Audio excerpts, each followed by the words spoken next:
भोपाल से प्रस्तुत हैं आज के प्रमुख प्रादेशिक समाचार।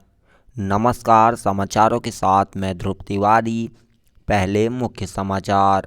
लोकसभा चुनाव के दूसरे चरण के लिए प्रदेश की 7 सीटों पर नामांकन जमा करने का काम हुआ पूरा। आम चुनाव के लिए भाजपा, कांग्रेस सहित सभी दलों ने प्रचार चुनाव किया तेज। धार की भोजशाला में 14वें दिन भी एएसआई टीम का सर्वेक्षण जारी रहा और प्रदेश में एक बार फिर मौसम बदलने के आसार। 7 अप्रैल से 18 अप्रैल तक जिलों में हो सकती है बारिश। अब समाचार विस्तार से। लोकसभा चुनाव के दूसरे चरण में प्रदेश की 7 सीटों के लिए नामांकन पत्र जमा करने का काम पूरा हो गया है। दूसरों के लिए 28 मार्च से नामांकन पत्र भरने की शुरुआत हुई थी। 5 अप्रैल को नामांकन पत्रों की जांच होगी। 8 अप्रैल तक प्रत्याशी नाम वापस ले सकेंगे। इन सीटों पर 26 अप्रैल को मतदान होगा। सभी चरणों के मतदान की मतगणना 4 जून को होगी। दूसरे चरण में टीकमगढ़ में, दमोह, खजुराहो, रीवा, सतना, होशंगाबाद और बैतूल में चुनाव होने हैं। बैतूल में भाजपा प्रत्याशी दुर्गादास उइके, नर्मदापुरम से दर्शन सिंह चौधरी, सतना से कांग्रेस प्रत्याशी सिद्धार्थ कुशवाहा, बसपा प्रत्याशी नारायण त्रिपाठी, रीवा से कांग्रेस उम्मीदवार नीलम मिश्रा, दमोह से भाजपा प्रत्याशी राहुल लोधी सहित कई अन्य उम्मीदवारों ने अंतिम दिन अपना पर्चा भरा। प्रदेश में लोकसभा चुनाव के चलते राजनेताओं ने चुनावी दौरे लगातार जारी हैं। मुख्यमंत्री डॉक्टर मोहन यादव बैतूल, नर्मदापुरम और दमोह जिले में प्रचार किया। मुख्यमंत्री डॉक्टर मोहन यादव बैतूल में पार्टी प्रत्याशी दुर्गादास उइके के नामांकन में शामिल हुए। स्थानीय लाल बहादुर शास्त्री स्टेडियम में जनसभा को संबोधित करते हुए उन्होंने कहा कि प्रधानमंत्री नरेंद्र मोदी के नेतृत्व में हर वर्ग का विकास हुआ है। अब जनता खुद 400 पार का नारा लगा रही है। इसके बाद मुख्यमंत्री नर्मदापुरम में पार्टी प्रत्याशी दर्शन सिंह चौधरी के नामांकन में शामिल हुए। दोपहर बाद दमोह में जनसभा में सहभागिता की। प्रदेश अध्यक्ष विष्णुदत्त शर्मा ने भी दमोह में विभिन्न कार्यक्रमों में हिस्सा लिया। उधर मध्य प्रदेश कांग्रेस के प्रभारी महासचिव जितेंद्र सिंह, प्रदेश कांग्रेस अध्यक्ष जीतू पटवारी, राज्यसभा सदस्य विवेक तनखा ने रीवा लोकसभा क्षेत्र से कांग्रेस प्रत्याशी नीलम मिश्रा के नामांकन कार्यक्रम में शामिल हुए। भारतीय जनता पार्टी के वरिष्ठ नेता और प्रधानमंत्री नरेंद्र मोदी ने कहा कि एनडीए सरकार भारत को विकसित देश बनाने के लिए पूरे प्रयास कर रही है। यहां पर चुनावी रैली में श्री मोदी ने कहा कि 2024 के लोकसभा चुनाव भारत को विकसित बनाने के लिए हो रहे हैं। उन्होंने कहा कि भारत चंद्रमा के दक्षिणी ध्रुव पर अंतरिक्ष यान सफलतापूर्वक उतारने वाला पहला देश बन गया है। उन्होंने कहा कि भारत अब विश्व की 5वीं बड़ी अर्थव्यवस्था है।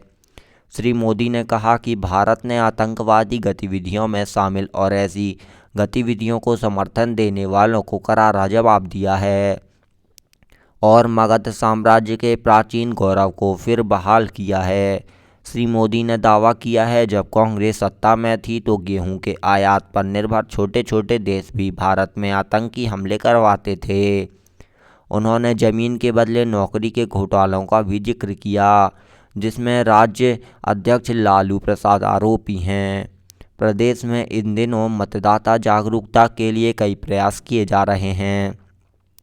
छिंदवाड़ा में मतदान जागरूकता अभियान के अंतर्गत शिक्षा विभाग द्वारा बाइक रैली निकाली गई। बीआरसी कार्यालय से रैली का शुभारंभ हुआ। सतना शहर में लोकसभा चुनाव के लिए मतदान दिवस 26 अप्रैल की जानकारी देने विशाल एयर बैलून संयुक्त कलेक्ट्रेट भवन से मुक्त आकाश में लगाया गया। देवास जिले में विभिन्न स्थानों पर वोटर सेल्फी पॉइंट बनाए गए हैं। जिले के विकासखंड टोक खुर्द शासकीय उत्कृष्ट विद्यालय में मानव श्रृंखला बनाकर मतदाताओं को जागरूक किया गया। खंडवा संसदीय क्षेत्र में 13 मई को मतदान होगा। जिले में 100% मतदान के लिए ग्राम मदनी में रंगोली बनाकर मतदान को लेकर जागरूक किया गया। ग्राम खेड़ी में मेहंदी आयोजित की गई।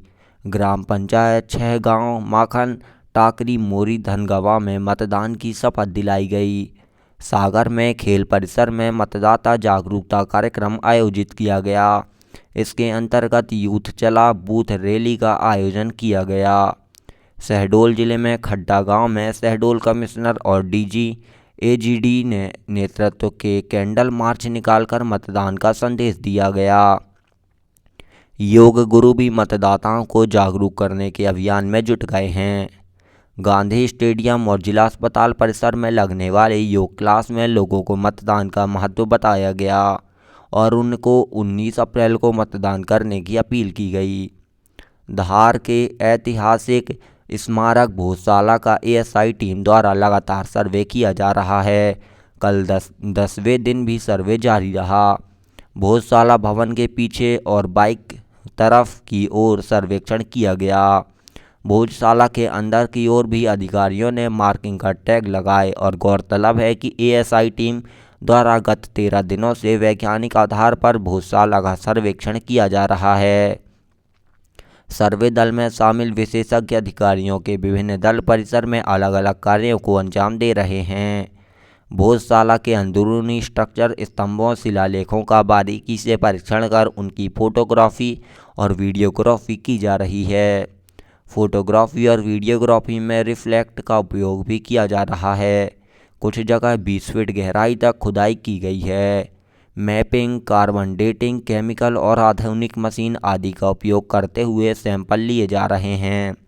वहीं भोजशाला में चारों ओर 50 मीटर एरिया की मैपिंग कर अन्य स्थानों का सर्वेक्षण किया जा रहा है। कांग्रेस की वरिष्ठ नेता सोनिया गांधी और केंद्रीय मंत्री अश्विनी वैष्णव ने राज्यसभा सांसद के रूप में शपथ ली। राज्यसभा में सभापति जगदीश धनखड़ ने उन्हें शपथ दिलाई। 12 अन्य नवनिर्वाचित राज्यसभा सांसदों ने भी शपथ ली।